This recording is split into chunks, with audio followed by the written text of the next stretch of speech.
বাবা আমাদের জীবনের প্রথম হিরো।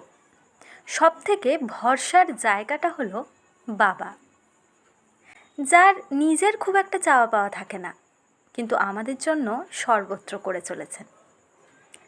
সর্বক্ষণ ত্যাগই করতে দেখি আমরা তাকে।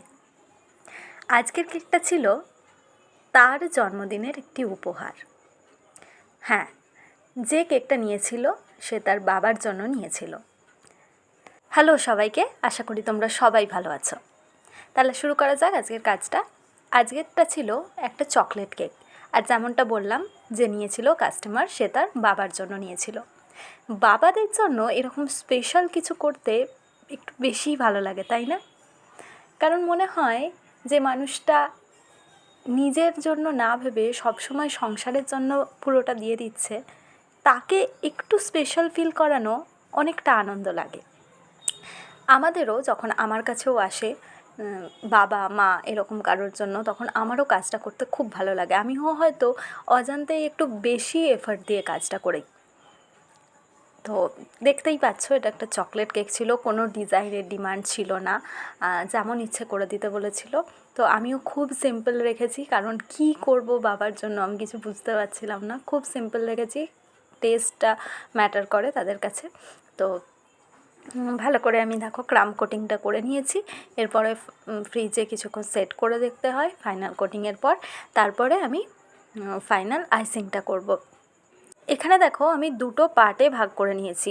নিচের পার্টটায় দিয়েছি একদম চকলেট ক্রিম, চকলেট গানাশটাকে ক্রিমের মধ্যে ভালো করে মিশিয়ে নিয়েছি, দিয়ে এরকম কালার, এটা কিন্তু কোনো কালার ইউজ করা হয়নি, চকলেট গানাশ দিয়েই যে কালারটা হয়েছে। আর ওপরটা আমি সাদা রেখেছি। এটা ভালো করে স্মুথ করে নিয়ে এই রকম ডিজাইন হলে, যদি হাইটেড কেক হয় তাহলেই বর্ডার দেওয়া ভালো, নাহলে বর্ডার না দেওয়াই বেটার। কারণ আমি এখানে বর্ডার দিয়েছি, দেখো আমার মনে হয়েছে বর্ডারটা না দিলেই ভালো হতো, কারণ পুরোটাই নিচেরটা ঢেকে গেছে। যদি হাইটেড কেক হয় তাহলে বর্ডার দিলে ওটা খুব সুন্দর দেখতে লাগবে, কিন্তু আমার মনে হয় এরকম ফ্ল্যাট কেকের ক্ষেত্রে না দেওয়াই বেটার। এবার দেখো আমি চকলেট গানাশটাকে একটু পাতলা করে নিয়েছি। এখানে আমার এইখানে চকলেট গানাশটা সত্যি বলতে একটু বেশি পাতলা হয়ে গেছে, এতটা পাতলা করারও দরকার নেই।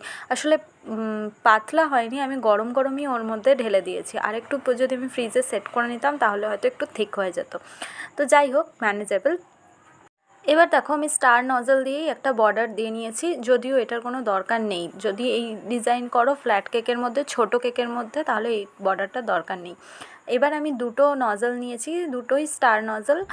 দুটোকেই আমি একটা দিয়ে রোজেট করে দিচ্ছি হোয়াইটটা দিয়ে, আর যেটা চকলেট ক্রিম ছিল ওটা দিয়েও আমি একটু স্টার করে দিয়েছি। তো এইভাবেই আমি কাজটা কমপ্লিট করেছি। তোমাদের কেমন লাগছে জানিও। একদম সিম্পল, বিগিনার্সদের জন্য একদম পারফেক্ট।